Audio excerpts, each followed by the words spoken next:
Hello, my name is Lisa Honka, and I am the owner of Your Key to Senior Living Options. I'm a senior living advisor here in the Villages.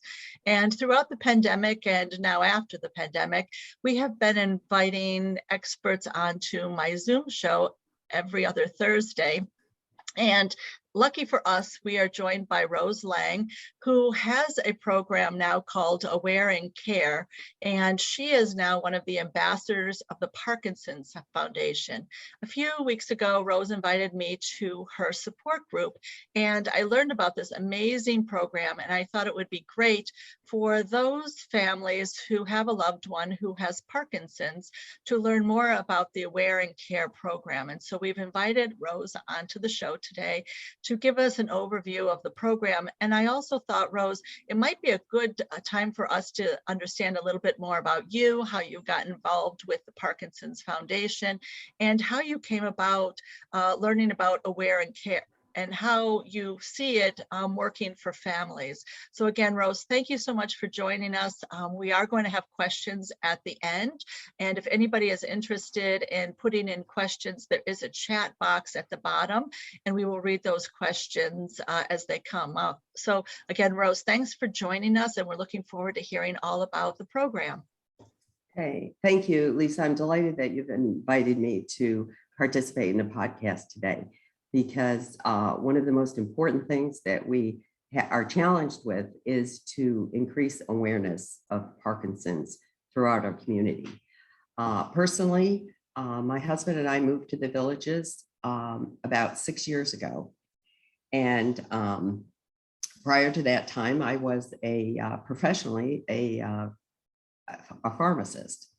So throughout my professional career, and that spanned 43 years, I recently retired in 2012, I had worked in every aspect of pharmacy, retail, hospital, managed care, and had been licensed in 5 different states.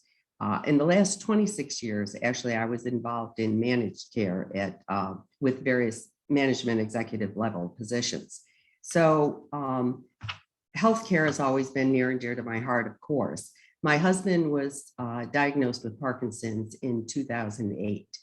And we actually moved to the Villages because of the excellent Parkinson's support group structure that is here, and also the proximity to a Parkinson's Center of Excellence, the FIXL Institute for Movement Disorder here in Gainesville. And I was attending a presentation by a physician from the FIXL Institute which was sponsored by the Parkinson's Foundation. And that's when I became interested in this program they called Aware in Care. I was very impressed with the outreach and the resources of the foundation. So I volunteered, and I've done this for 3 years. And our role as ambassadors is to educate patients, people with Parkinson's, their caregivers, and the healthcare professionals, because although we assume that nurses and physicians know everything about every disease entity out there, that's not necessarily the case. So what we're trying to do is educate everyone so that we can ensure that a Parkinson's patient, particularly when hospitalized, receives optimal care, because each patient has a unique need and no 2 people with Parkinson's are alike. So I have been recently assumed another position as a regional advisor for the foundation. So my work continues with this. Locally, my husband and I belong to several support and exercise groups here in the Villages, and I publish a weekly newsletter for our Parkinson's community. So this is a passion that I have. I'd like to tell you all about Aware in Care. All right, this is kind of basically slide, why are we even here? And as I said, this is all about education and empowering people to be their own advocates. So in that effort, We want people to understand the risks associated with hospital stays, get the tools and information and educational materials that they can participate in their own care, be prepared for a hospital visit. You know, hospital visits are not necessarily planned. Some may be, but most are not. And to develop strategies so that we can ensure the patient has the best possible care. I guess we make an assumption that hospitals are safe places. Florence Nightingale, most people know that name, once said that the first role of the hospital is to do the patient no harm. So we go into a hospital saying, oh, okay, well, if there's any issues, I know they'll call my neurologist. I'll be all set. The pharmacy will have my meds. The staff is going to understand my needs and my symptoms. I'll get my meds on time, just like at home. And if there's any drugs that are unsafe, you know, certainly I won't be given any of those. Well, this is not necessarily always the case. And sometimes we say the hospital is not necessarily your friend, but the good news is we can prepare and prevent any issues. Next, yeah. So for the care of people with Parkinson's, the first thing is that compared to people without Parkinson's, there's a much higher rate of hospitalization, about 44% higher than their peers. The Parkinson's patient usually has a longer stay in the hospital. It could be anywhere from 2 to 14 days longer. And this is usually due to complications that arise associated with the Parkinson's condition. Avoidable complications are higher than with other people without Parkinson's. And by that, I mean, we have circumstances that create complications that need not have happened. And we're going to talk about how that does occur. The Parkinson's patient is less likely to be sent home after hospitalization. The biggest reason is that over 60% are usually discharged to a assisted living, nursing care, or rehab center, and only 33% actually go home. Unfortunately, there is a mortality rate with Parkinson's patients as well after hospitalization.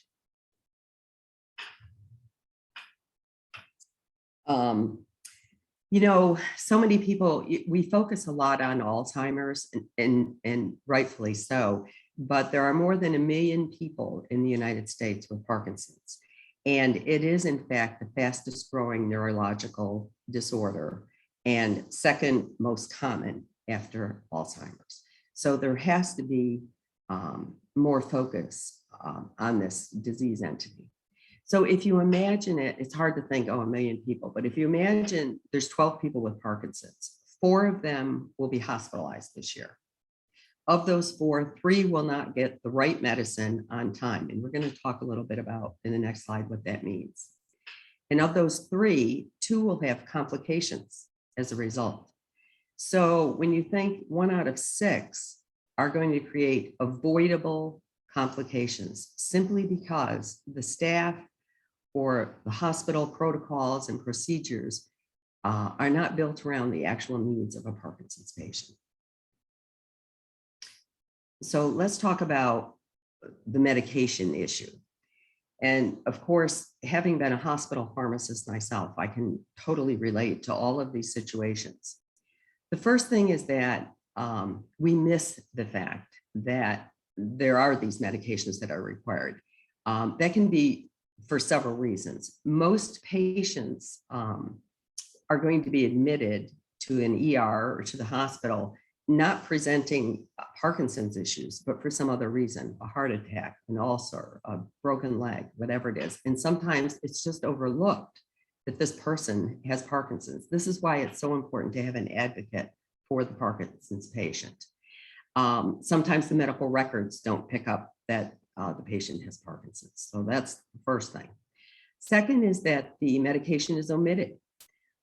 It can be withheld intentionally. For instance, clinicians incorrectly assume that NPO, which means nothing by mouth, for instance, if you're having surgery, means no medications.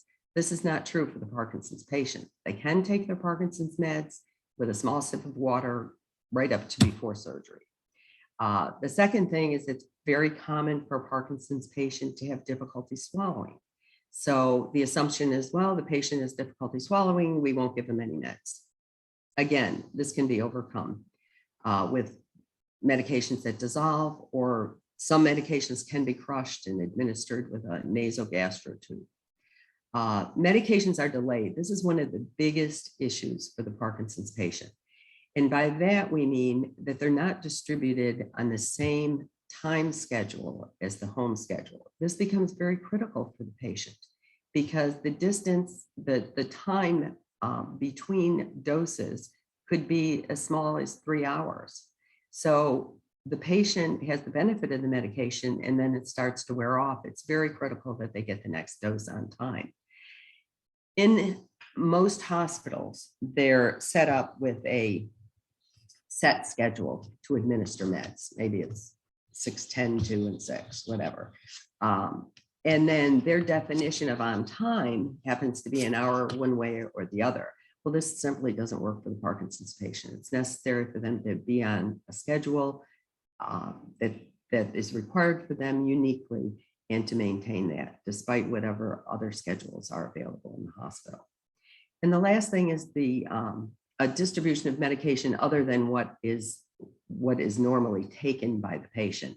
And this can be for a couple reasons. Number one, the pharmacy in the hospital may not stock the drug, or they substitute a short or immediate acting medication for a long acting medication, or vice versa.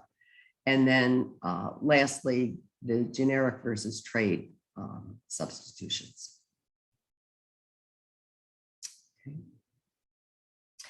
When we think about medication schedules, the reason this is so important is that there is any change in this schedule can create a greater risk for some disability or consequence that is going to risk accidents. For instance, the patient may become rigid, unable to move, disoriented.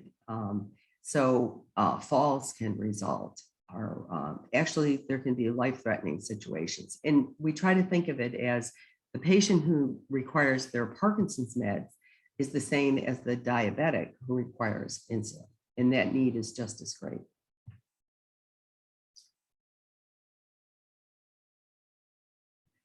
So now we have to say to ourselves, okay, you know, we have pretty advanced medical care in the United States. So why is this happening? And, you know, it's really a case of education.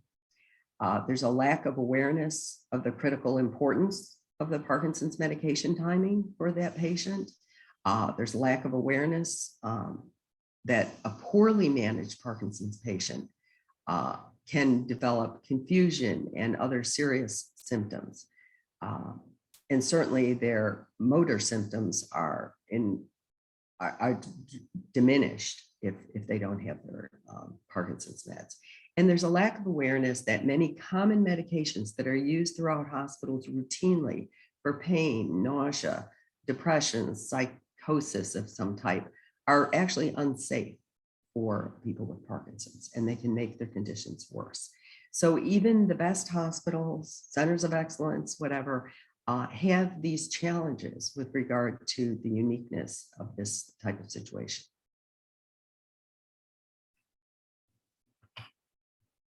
One of the things that I kind of term, it's almost a cultural shift for us to, in healthcare, to realize that every person with Parkinson's has a unique combination of either medication and their medication regimen and the progression of their disease. So wherever the person is in the line of that progression determines what their unique needs are.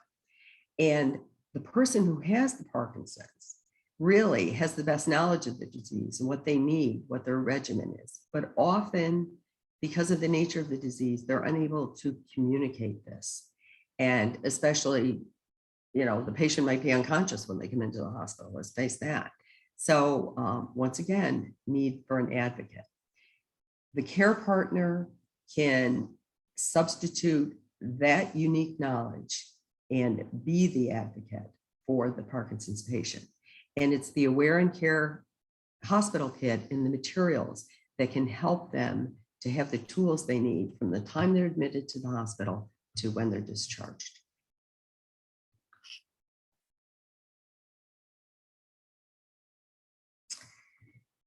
Okay, so this program, as I stated in the beginning, is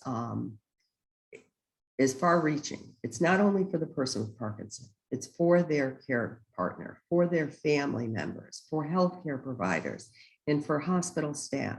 And healthcare providers extends to all physicians that a Parkinson's patient may see. So the kit helps to ensure that there will be a safe hospital experience.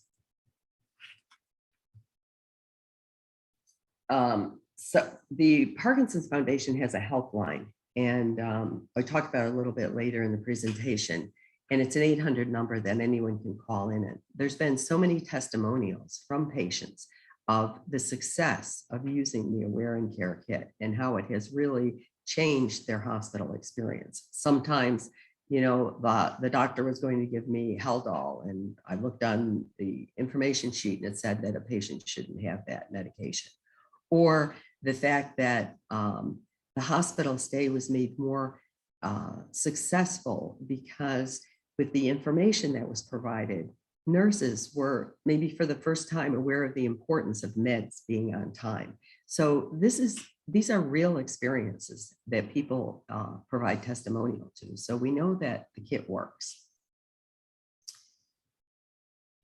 This is what a picture of the Aware and Care kit, and I've got one right here. You can see it's about the size of a man's toiletry bag. And it's designed, again, to help people educate hospital staff. As far as obtaining a kit, they can be obtained online.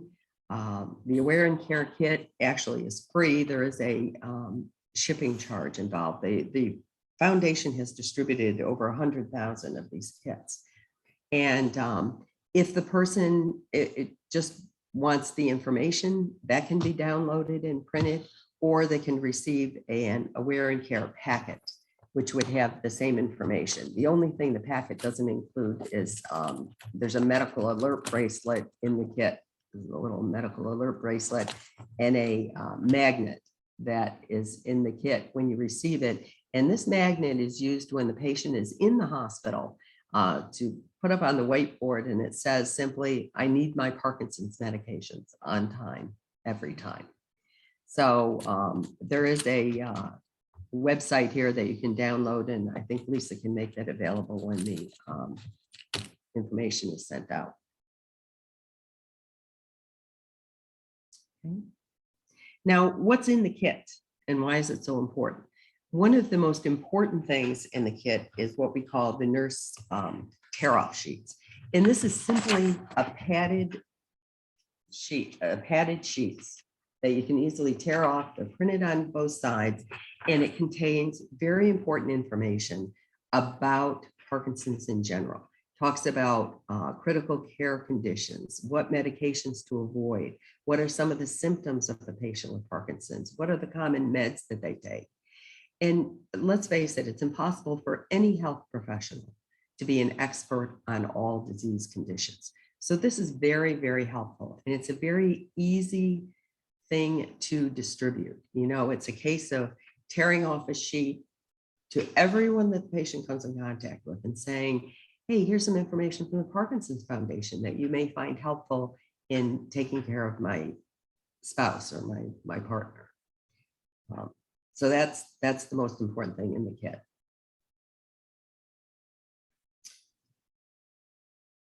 The other things involved are a medical alert card. And this is simply an emergency card that it folds and you would keep in your wallet. It gives your name and information and emergency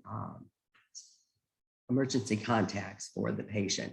And it kind of just summarizes again very succinctly some of the issues of a Parkinson's patient, and particularly the indication that while they may be, their gait may be affected and they may not be able to communicate, they're not intoxicated. They in fact have Parkinson's. So that's very useful, along with the medical alert bracelet as well. The other thing is a medication form. And the medication form can be filled out. It's a small sheet, very similar to the Nurse Tara list, or it can be downloaded off the Parkinson's Foundation website. And that may be a little easier for some people to use because you don't have to write really small and you can type in all the information. And it simply has personal information about the patient and their medications, their dosage, the frequency that they take them. One of the things while we're on this slide that I also wanted to mention, and it isn't on a slide, we need to add this, and that is there's a Parkinson Foundation letter that's included in every kit. And it's simply an 8.5 by 11 letter from the Parkinson's Foundation that was developed during the COVID pandemic, especially when people were unable to have an advocate or somebody with them during a hospitalization stay. So essentially, there's two major points that are highlighted on this sheet. One is that it's very important that the patient take their medication on time according to their home schedule. And if they are not able to do that, or the pharmacy does not accommodate that schedule or does not have their medication, that they be able to self-medicate. And one of the things that I encourage everyone to do is to add their own medications. This happens to be out of my husband's kit, in a plastic bag, their own medications in the original pharmacy bottles, properly labeled, name, strength of the drug, and the directions, so that should there be this case, the patient could take their own medications. In my husband's situation, when he had hip surgery, he was in an emergency room for 10 hours. He had no medications from the pharmacy, but he did have his aware and care kit. So I also asked people to include a small bottle of water so they can take their own meds when that situation arises. The other thing that the sheet involves, in addition to some of the information that's on the nurse tear-off sheets, is it does give the contact information for your neurologist. And this is very critical. It makes a statement here that there should be no changes in medication, dosage form, strengths without notifying the neurologist first. And what we do is we attach the sheet to the drug list. So if you staple that together, when you're in the hospital, probably 4 or 5 times, someone is going to ask you for a list of your medications. You'll give it to one nurse, she'll take it, you assume it gets put in the chart, but an hour later, somebody else comes in and says, oh, do you have a list of your medications? It's very handy, another educational tool to attach this to your medication list. And then when you hand it to them, you can also say, there's some information on this cover of my list that will give you some information about Parkinson's patients and some of the unique needs while they're hospitalized. So that's a great tool to have. I also encourage people, as does the foundation, to make several copies of all of this. This is not just important to have while you're hospitalized, but if you have any hospital visit, to any doctor visit, again, they're going to ask you about your medication list. So this is a way to educate the staff in a clinical environment to the needs of the Parkinson's patient. Excuse me. One of the other things in the kit is the hospital action plan. And this I would recommend for anyone, whether they have Parkinson's or not. And it's simply a preparation to going into the hospital, whether it's an emergency or whether it's a planned visit. And it gives an outline of who am I going to speak with, what issues are going to come up while I'm in the hospital, who are the key people. We think very often that it's nurses and doctors, but it's social worker, case manager, patient advocate, nurse assistants, anesthesiologists, physical therapists. I mean, the number of people that the patient sees is amazing. And these are all people that can be educated on the needs of a Parkinson's patient. So it also outlines 6 steps to optimal care. Essentially, number 1, prepare your kit to take with you. And number 2, pick a good hospital. And while you're there, be sure that you're moving. It's so important for the Parkinson's patient after any procedure to be up and moving as soon as possible. And if that's not happening, that can be requested unless it's prevented by the physician's order for some reason. And to also stay on top of your care, just because your procedure is done doesn't mean that you're out of the hospital. So remember, we want to keep the patient safe throughout the entire care. And also to provide feedback to hospitals. The only way that things get better is for us to give feedback as to what went well and what didn't. So there's a checklist in here and any special considerations. So I would advise anyone to look that over very carefully. There's some additional material in here. I won't go into a lot of detail, but Parkinson's patients, we mentioned earlier, there's a procedure called a deep brain stimulation, which is actually electrodes which are placed into the brain through surgery, and they help to control motor symptoms of the disease. Because of this special procedure, these patients need to have this issue known to anyone that they come in contact with in the hospital. It can affect any of the tests that are administered, and it's important that people understand how this impacts the patient. There's 800 numbers on these cards. There's the numbers of the people who make the electronic devices. So there's all the information that's needed, whether the hospital staff is familiar with this initially or not. The other situation is the Duopa. The Duopa pump is a somewhat similar to an insulin pump, although it's done surgically so that the medication that the patient takes goes directly into the intestine. And it's the same type of levodopa, carbidopa medication that the patient would be taking. But once again, there's special needs for these patients, and there's 800 numbers on these cards, and the once again, the people who make these devices, so that they can be contacted and the patient can be appropriately taken care of.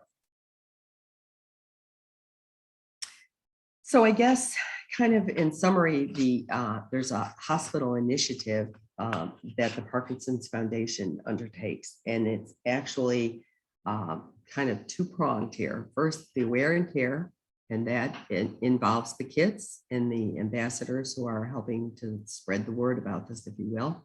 And then hospital care recommendations. And there's another slide that will talk a little bit about this, which essentially is, the support for research, certainly that the foundation has, and professional education.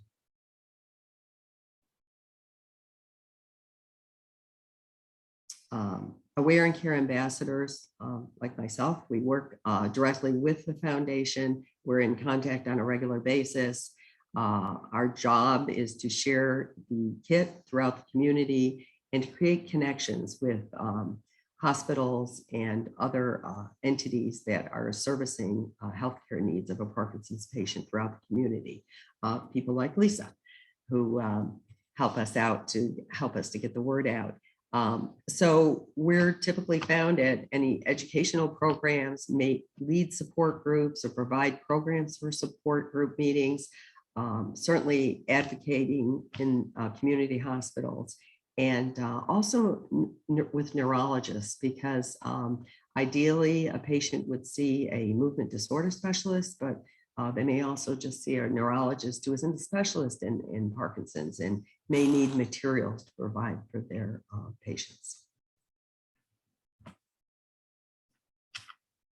So once again, it's the, you see the commonality here in the phases of educating the public. It's educating the community, educating clinicians, educating hospital staff, and again, centering around the uniqueness of Parkinson's and how their situation has to be adjusted.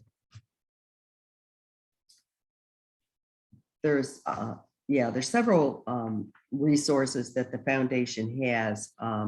Certainly those that are in support of the hospital kit can be found on the foundation website. There's what they call Substantial Matters podcasts. And I did actually a podcast for the foundation on my husband's hospital stay, and also another ambassador that I happened to train with also did one.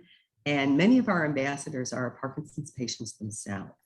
And there are community education programs where there's webinars, podcasts, just information about the disease itself. And then the My Parkinson's Story, which are actually patients who share their journey and the experiences that they've had.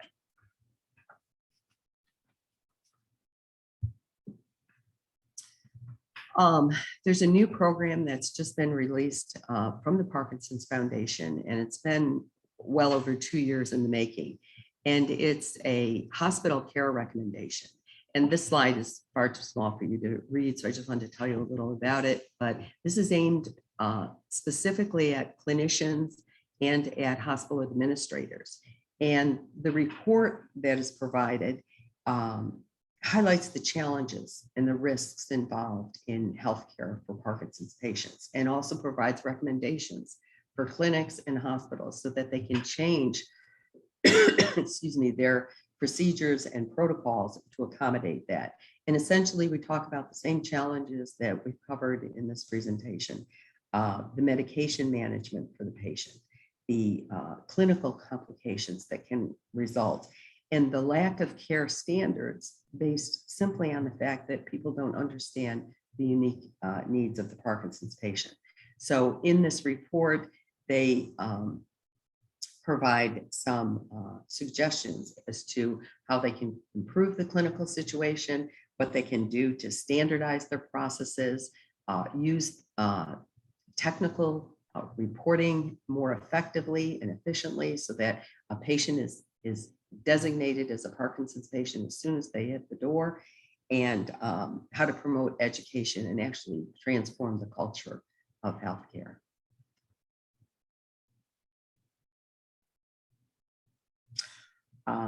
So just in summary, I guess, what's our role? The Parkinson's Foundation role is to make life better for people with Parkinson's disease.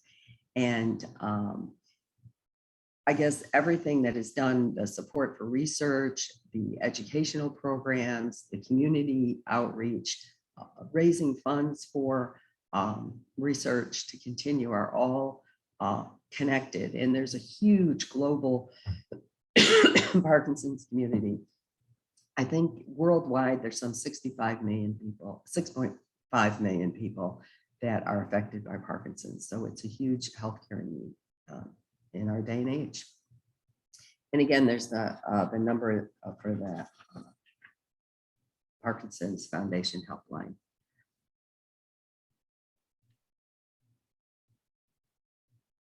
So Rose, if someone is about it. Yeah, so I thought I'd ask some questions.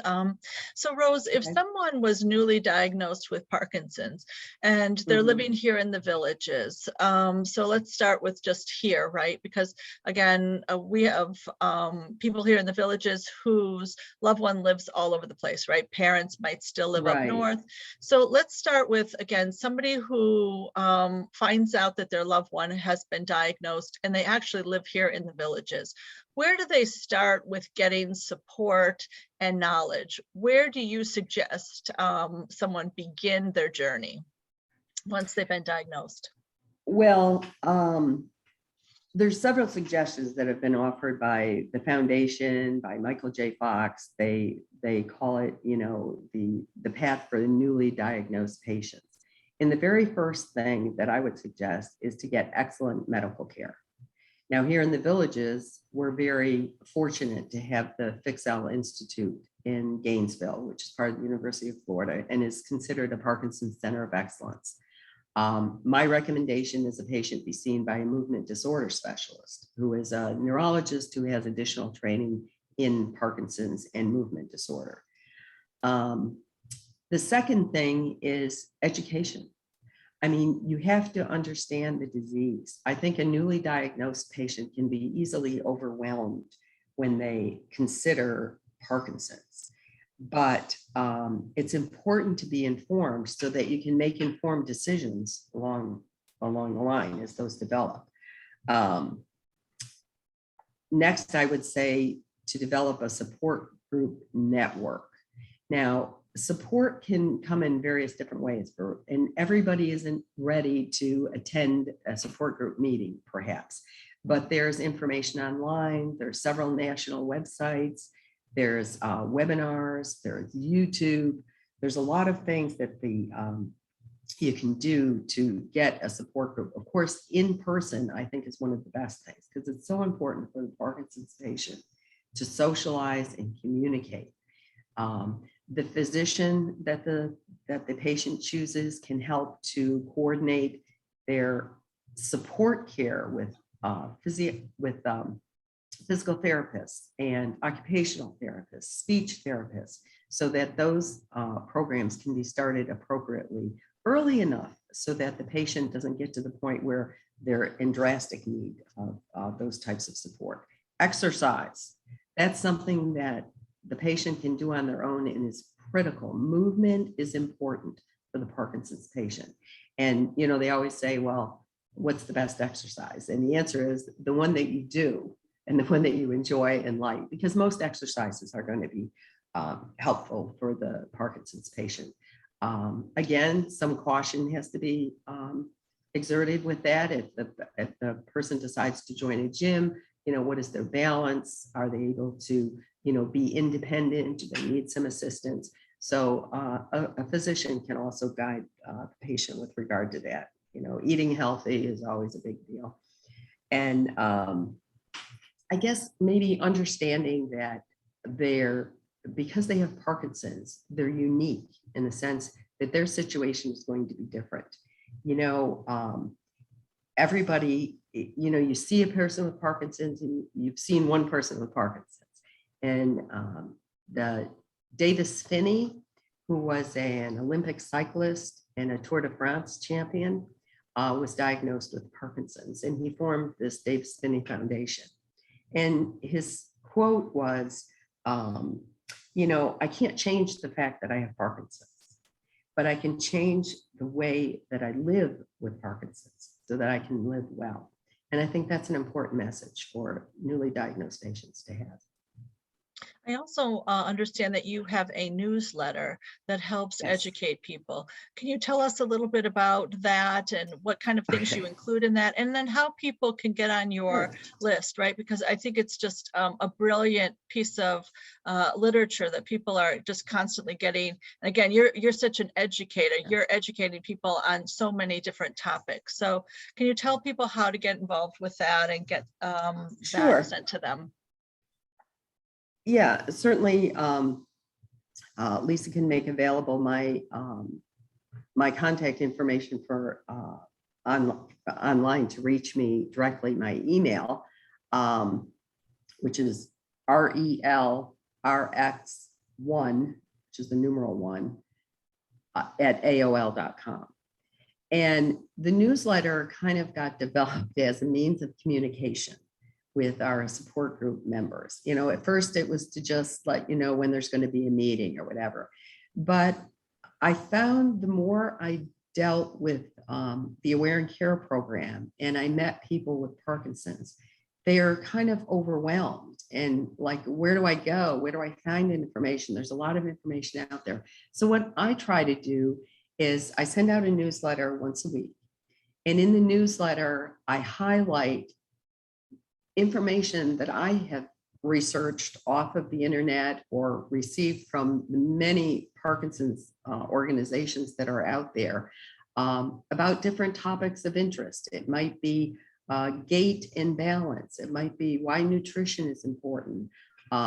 This particular one that went out today was about eye health.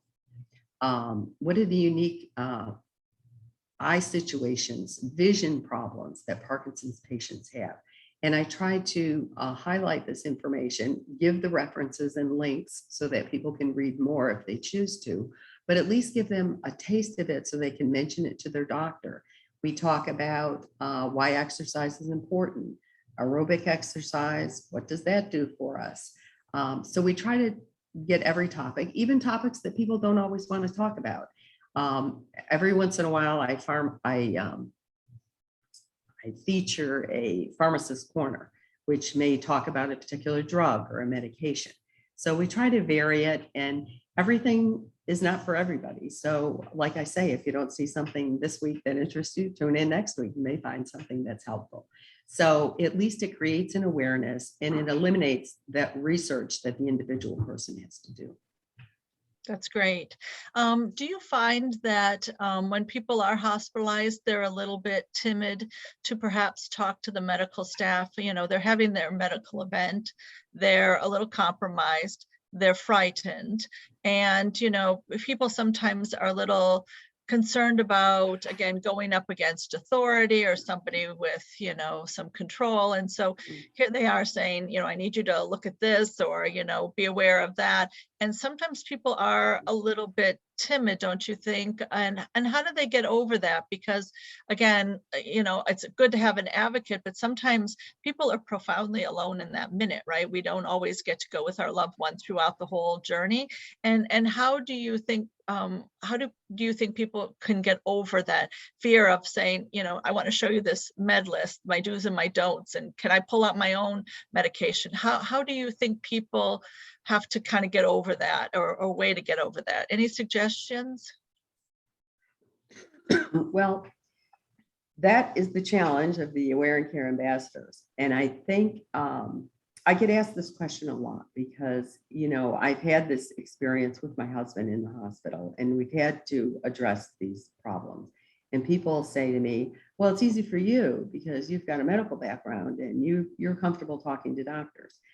That is true to a degree, but I try to encourage people that everyone can learn how to use the hospital kit.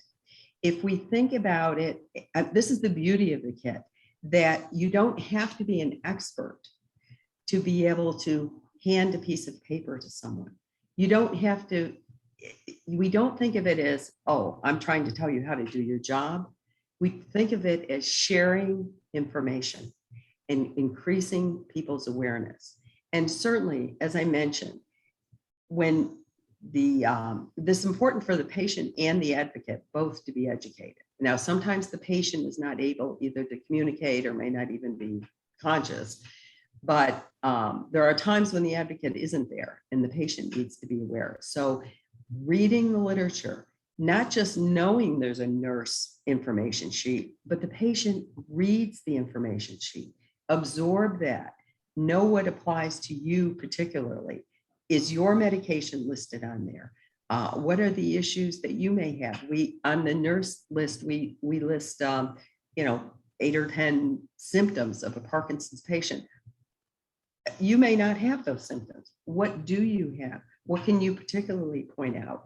And surely, when you're handing your list of medications, it's easy enough to say, there's some information there from the Parkinson's Foundation. It might help you to understand my situation while I'm in the hospital.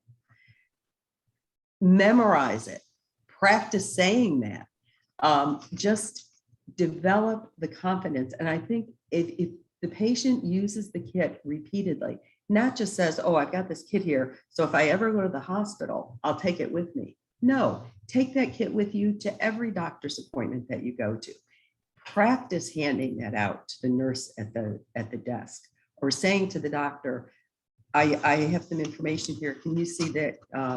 Do you think this might be helpful for your folks? I'll just leave you a couple of these. So I think it's taking ownership of your own medical situation, which we all have to do in this day and age. Whether you have Parkinson's or not, you need to be your own advocate when you go to the hospital. Ask to, when you're in the hospital, maybe it's harder for you to talk to the nurse. Say, I would like to talk to the social worker, because they are available for you. There is a case manager. You can sit down and say, I have some concerns about my hospital stay, or I have the advocate, the care partner. I have some concerns while my husband's in the hospital. It's very important that their medications are given on time. I'd like to distribute this information. Can you help me with that? So sometimes you can defer it to someone else and kind of build that confidence. But I think the kit is really the answer. It does work. And, I will relay one time when my husband was in the hospital for a hip replacement and he had his kit and he had been in there a couple of days and the nurse said, well, we've got everything squared away. You can, and they were wonderful about his medication schedule. She said, you can take that kit home now.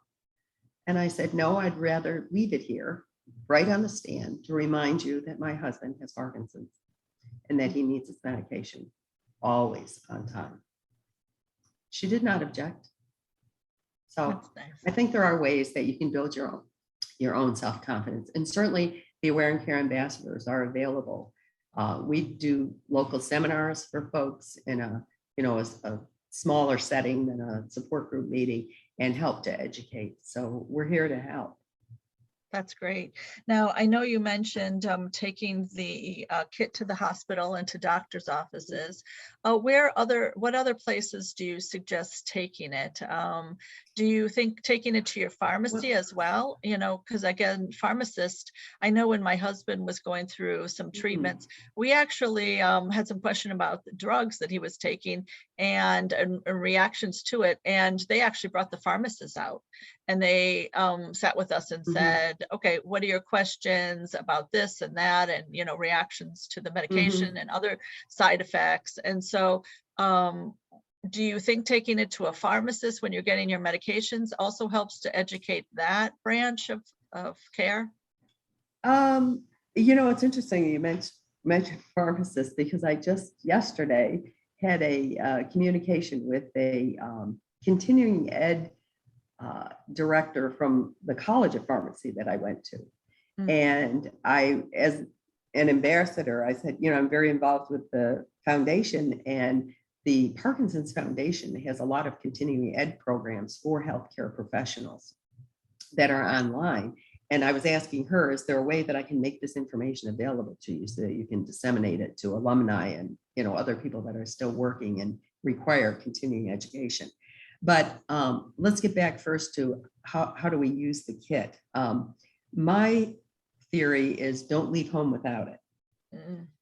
We take the kit wherever we go, anywhere. That means you're going on a trip, you're going on an airplane, you don't pack it in your suitcase, you have it in your carry-on.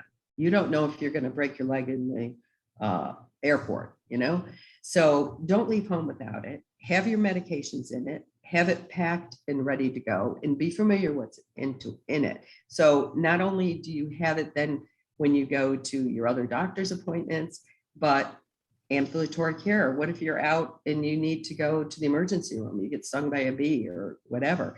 These people are in need of education as well. So you have the kit with you. You walk in with the kit. It reminds you to tell the patient or the nurse, the doctor, I have Parkinson's. Very important for them to know that up front. And again, if it's a situation where you can disseminate some information, yes. With regard to the pharmacy, certainly I would make it aware that I would make the pharmacist aware that your chart or your records in the pharmacy indicate that you are a Parkinson's patient.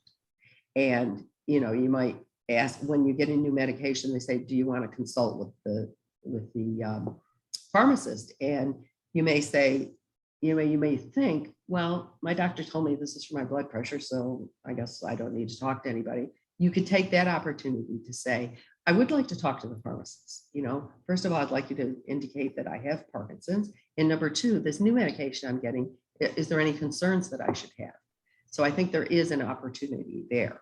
And not only that, but when you have this kit with you, it's an opportunity to talk to people who aren't even involved in your care, just to tell them about Parkinson's. They might say, oh, I have a neighbor who has Parkinson's. I don't even know if they go to a support group. And then you have a whole nother discussion that comes up. So it's kind of a conversation piece, you might say. Yeah, it opens the door, doesn't it? Mhm. So you mentioned the medications that you should put into the kit. But Mhm. you also mentioned the med list, right? And Yeah. for instance, we travel all over the Florida, right? So here you are going to St. Augustine, or you're going down to Mhm. Orlando, and there's an event, right? You have a car accident, or they have a slip and fall or trip and fall or something. So now Okay. suddenly you're with an ambulance, right? And now you need that kit with you. What should you always carry in that kit? You mentioned a few things, and I was also Well, thinking, yeah, my second question was, how often do you have to replenish those medications? Do you, every time you go out, do you put a certain set of medications in there? Do you redo that every month because of okay. the expiration on the meds? Yeah, what I recommend that people do is that, we all get refills of our medication. So because we want original bottles, you want to have your own meds at home, of course. So when you get your new supply of meds, take your old bottles and just put maybe 4 or 5 tablets, a 4 or 5 day supply in there so that they're properly labeled. It doesn't have an expiration on the bottle. I mean, the expiration date on the prescription bottle is the expiration date of the prescription, not the medication. So, so it's just current. In other words, it's a current physician that you now have. You might even label it for your own information. Like, for instance, I have my husband's medication here, but I also write on the bottom what it's used for, just for his information. He may not recognize the name of the drug offhand.